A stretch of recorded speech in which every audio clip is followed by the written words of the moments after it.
Well, love from love, hope from hope, and welcome to the marketplace passion where Jesus picked up a whip. And this was fated to be a day when the Master would overturn the tables of man.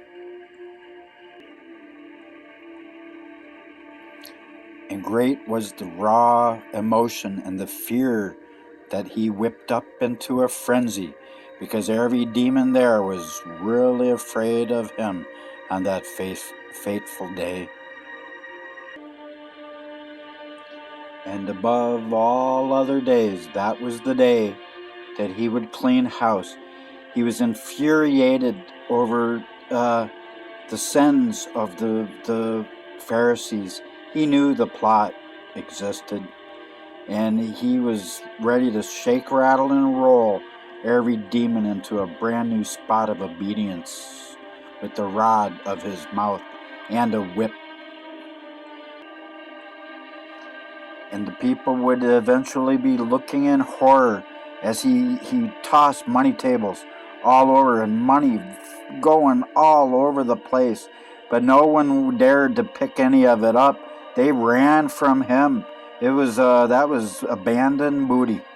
That's for sure, because they feared the look of fire in his eyes that burned with zeal. And as the Master flipped those tables, great was the inner trauma in all those around him. For he, with a loud voice, he cursed all those that would turn his father's house into but like a den of thieves. And through this everlasting gospel, men may finally know some of the unheard truths that happened upon that fateful day. And when he cracked that whip and turned those tables, his Father in heaven, Jehovah Nissi, was the banner of pride over that roaring lion of Zion. For as it is written, he came forth with the fierceness that only a lion could have, as he snapped that whip and turned those tables and caused the thieves to run. So please share these videos of the Passion of Easter, because this is one of the events that happened right after right on Palm Sunday as he came into town. And he had already shed tears on his way, but when he left that temple, there were plenty of people crying.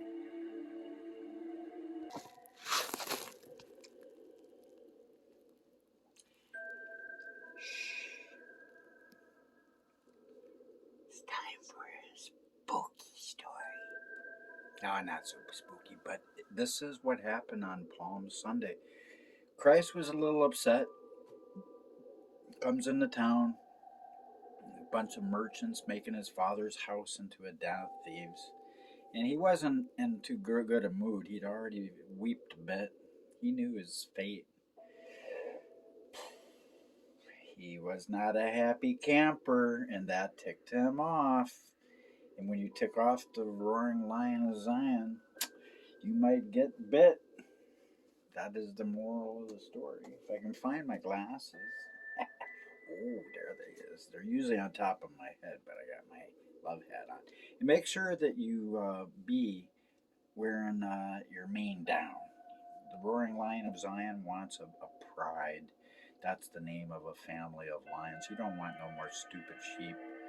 So he arises to become the good shepherd over all the flocks of man, though, just as John 10:15-16 has foretold.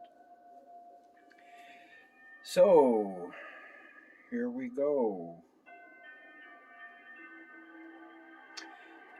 Know then, therefore, during this faithful time of Christ's approaching in Jerusalem holy temple was being visited for the Passover by thousands of others, close to 300,000 making the pilgrimage. It was a bustling time of anxiousness when multitudes lined the roads to and from Herod's rebuilt temple on Jerusalem's mount. 'Twas also a hustling period when thousands of temple goers were welcomed in its court by dozens of merchants who were selling animals there, since they gave some money to the Pharisees. Bribery in the house of God. And so they used the temple as a mall. Really, that's exactly what was going on. So therefore, there were hundreds of sheep and doves and donkeys, along with camels, and there was shit on the floor in the temple. Now they did try to clean it up as fast, but it kept coming. They couldn't put a cork in those things. So it wasn't a good scene. And when Jesus got in there, all he had to do is spot one little piece of dung in there. That was it for them. But all seriousness, these animals, they were all lined up against the inside of the outer courtyard wall as their busy owners were negotiating as many sales as possible. It was all about the buck. The buck and only the buck. The buck stopped there with them, and that's all they cared about. Mammon. Nor could it ever be said that Herod the Great wasn't extravagant in the way that he had his architects to enlarge that inner zone by well over 6 strata. 6 strata! So it could easily hold thousands of worshippers at once. It was a huge area. And it was most regal architecture of the courtyard, beloved. Even the splendor of that area's outer arches were most inviting to all beholders, since they provided lots of shade between there and the inward protective walls. Now there was a common practice to have the edges of that courtyard converted into a marketplace, not normally, but because those feast days were right there and upon them, and they knew so many people were going to be there, that spaces there about were assigned to be vendors' paradise. Let's have a mall. Lots of visitors, a lot of pilgrims coming. Let's have a party, make a lot of money, and give us lots. That's what the Pharisees wanted. For customers were really plentiful in those days, even though money was pretty tight all over due to some real crazy taxes which Caesar demanded from everyone in Zion, regardless of whether they could afford it or not. That was not a part of it. Trust me, they could afford not to pay up, or they would get shaken down, if you know what I mean. And when you get shaken down by Caesar's people, not good, not even nice. And the amount of beasts being sold all around that Solomon's table section was clearly like some epic scene, almost right out of Noah's Ark. But there were also lots of animal noises thereabouts, cooing coos, braying brays, and the owners of those birds and donkeys were very busy turning that Passover season into a really good money-making event, beloved. And the Lord's anger when he saw that, it was growing, and it was not good. And so it was time that he couldn't ignore what was going on. And it took him a couple minutes to reach a meltdown. Uh, so when he first stepped into the temple speaker's platform to preach, because that was his first attention, was to go there to preach. It wasn't to go buy anything. He just stumbled across this, and it's like, what's going on here? And the platform to preach, it was across from the northern gate. And he was ready to talk at one point early on, a minute or so into going around the corner. And but when he beheld what he was beholding, his idea about preaching got sidetracked a little bit. For that future Lamb of God was noticeably unhappy about everything happening all over. And once he walked up the stairs of that platform, hesitantly, a small multitude began listening to him in earnest that Monday. Then he began preaching that greed is continually like a bottomless pit. Now, this was what he preached. about this after on Monday, but on Sunday, uh, so I'm backing up, going future. So, but he began preaching on Monday that greed is always like a bottomless pit, always tires out anyone endlessly searching for the kind of satisfaction that could never be satisfied, no matter what they found during their season of seeking.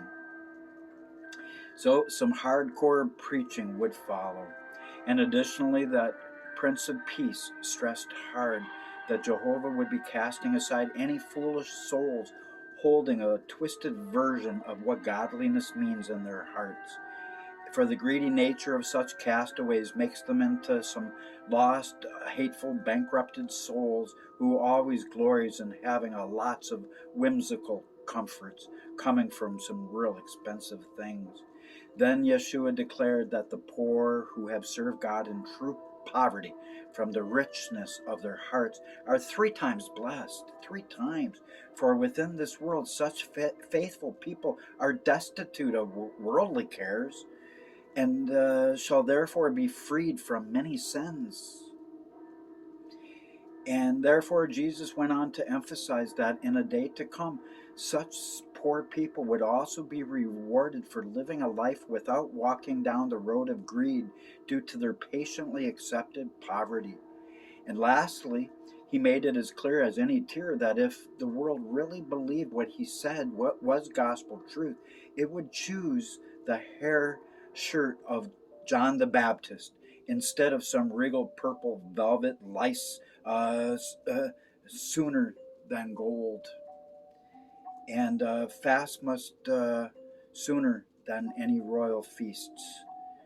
And furthermore, the Lord got it across to hundreds that it's always more blessed to give than to receive. Therefore, he told them to let their alms sweat in their hands, and they knew who to give them to. And he continued teaching about greed. He taught those with minds to understand, to well comprehend, that if they asked for some things in prayer, they needed to be content if only little things were added unto them in God's wisdom. And then a rich man in the front row beneath him all of a sudden spoke aloud, asking that master of all what good things he could do in order to live right. And Emmanuel said, "Do that which is in the law and the prophets. Go and sell all you have and distribute it to the poor, and come follow me." But the rich man began to scratch his head, and it pleased him not. So the Lord said unto him, "How can you say, I have kept the law and the prophets? For it's written in the law, You shall love your neighbor as yourself. And behold, many of your brethren, sons of Abraham, are dressed in filth, dying of hunger, and your house is full of many good things, and nothing at all goes out to them." So then came the time to cleanse the temple. Just as commotion was starting to happen at the temple's gate, Jesus told the multitude in front of him that since the gate of life is straight and the way of truth is narrow, believers of truth were few. And insofar as greed went, he said, just as wounded men need some good ointment over fine bandages to bind up their wounds, that every selfish man also needs good rebukes instead of fine words so that he can stop sinning. And while the Lord was yet speaking, very unexpectedly a small herd of oxen were then being driven onto the main concourse across from him. It was therefore the awkward time of many mooing moos as those grunting animals abruptly came forth from out of that crowded north entrance. It was also a shameful time when that disturbance even caused angels thereabouts to become fairly agitated, for the heavy hoofed clamor of those beasts of burden were pretty annoying to say the least. So true. Therefore, the troubling noise of their interrupting presence was much too loud for any holy place. But to his apostles' and disciples' amazement, Jesus suddenly stepped down from the teaching platform and hurried over to the lad who had been driving those cattle right through the middle of the court. Then he took a whip of cords from that boy's packed mule, and he swiftly drove those animals back from whence they came, right out of the temple. That wasn't all, however, for our Alpha and Omega then rode majestically before the wondering gaze of the thousands scattered all throughout that court as he hastily walked over to the farthest cattle pen. And once Jesus was there, beloved, he began opening up the gates of every stall, so he could also drive out their imprisoned animals as well. And then Christ said unto them that sold the doves, he says, take these things hence, make not my Father's house into a house of merchandise. So all the 12 remembered, it was written in Psalms, that the zeal of thine house has eaten me up. But it was additionally the angry but sinless moment when Jesus didn't lose his temper, for he all of a sudden found some righteous indignation swelling up within, as if his living waters entered into a real stormy mode that wouldn't back off or never back away. And every time he swung that whip, our Lord of all was seemingly flogging the devil's back. For it was that father of disrespect that first caused that temple to be transformed into a farmer's market, complete with the awful kind of rancid smells that goes along with manure. So when he flicked that whip to hit its target, he realized such blasphemy thereabouts deserved some hard-hitting retaliation. But when that Lion of Judah roared out his commands for that area to be cleared, every startled person there began listening to him very carefully because of the look in his eye. And by that time, the pilgrims in front of him were being electrified by his fast-flowing anger as Jesus began overturning the tables of the money changers without heed about where the money went. Nor could the multitude watching hardly believe their eyes, as one of those salespeople had the bejeebers scared right out of him. While trying to prevent Jesus from tipping his table over, he actually stood up to the master in vain. For the Lord saw that this man was bracing his table with his body, and because of this, our Redeemer cracked the whip real close to that man's comfort zone, if you know what I mean, with all of his might. It just missed him. He was a good shot. And nor did that man realize that Jesus had spared him on purpose, for he only really wanted to scare him. And all that money changer knew was that Christ just missed him, as that whip sharply cracked right between his legs on the wooden chair that he was using. So to ease the Lord's focus on him so he wouldn't swing his whip again, that salesman suddenly flipped his own table over, causing many denarii to fall all over the place, a big pile. Even dozens of doves were released by that Son of Goodness, so they could start flying upon the winds of some badly needed change, which he was then introducing to worshippers of that apostate generation. For the time was right for Jesus to start opening up the cages of mourning and turtle doves in order to prepare for the prophesied coming of our dove of the ages that John the Baptist had foretold. Nor was there any doubt that God's only begotten would also bring that regal eagle of the spirit realm forth to take a glorious flight all over the lands. And every moment, every pass, at every manifestation of the Spirit would foreshadow the end time day when our Almighty would allow it to fall upon men. So it was time. It was time.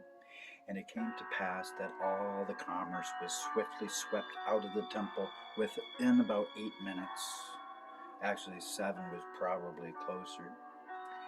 And by the time that the nearby Roman guards came forth on that scene, everything was quiet. And by then, the nervous crowds were orderly again. It was the pause that refreshed. And when Jesus finally returned to the speaker's stand, it was crystal clear that the Son of Grace easily defined what good looking meant to the masses. He was most majestic to behold, for he was standing most regally that dramatic day as the greatest man among all of history's people. Neither was it hard to tell that he was well favored with charm, for his cultured eyebrows slanted a bit upwards and swung into a slight curve like a rainbow. And they also spoke out that he wasn't only blessed with immense wisdom, beloved, no, but also it showed that he was very intellectual. With great authority, he then said, "You have witnessed this day that which is written in the scriptures. My house shall be called a house of prayer for all nations, but you have made it into a den of robbers." And even before he could say anything else, beloved, out of nowhere, that great assembly then broke out in hosannas of praise for people that were paying attention, as dozens of youth stepped out of the crowd to sing hymns of gratefulness, for they understood that the holy temple of Jehovah wasn't any place for profiteering merchandisers, and Hosanna to the Son of David was their cry, as he suddenly became their very song. So some other priests unexpectedly came forth and center, and one of them said unto Jesus, Don't you hear what the children of the Levites are saying? And the master said, Well, have you never read, out of the mouths of babes and sucklings has praise been perfected? Consequently, for the rest of the day, as he taught, supportive people stood and watched at every archway at the gates, and they wouldn't permit anyone to even carry an empty vessel across the temple courts. No, that mall was shut down. And it was a grand finale kind of moment. You had to be there. And it was then the ending of the joyful season when the future bridegroom of the marriage supper of the Lamb began healing all of the lame and blind that started coming to him. He had a healing service, and nor could anyone walk away that day without being healed. For the Lord even caused some ghoulish looking cancers to become harmlessly benign before fading away, nor would they ever become malignant again. After all, his anointed touch was deadly to anything that brought death, since that Son of Love was born to change sorrow into gladness, destruction into prosperity, death into life, and the very worst kind of mourning into the very best kind of mirth.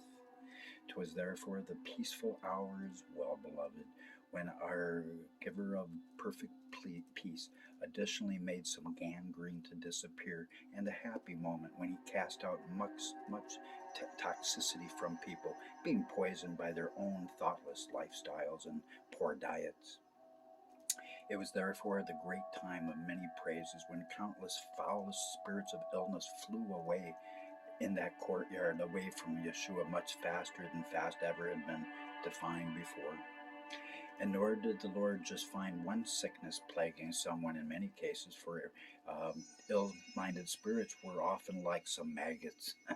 If one was found anywhere, then a whole nest of them were usually there too.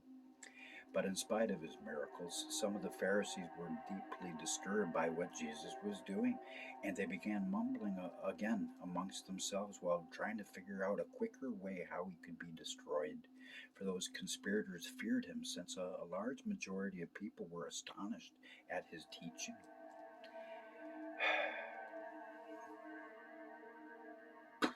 Astonished. I'm astonished. I hope you are. So, love from love, hope from hope, and peace from the Master at this Easter time. Blessings to all. Love from love. Ciao now. Bye bye.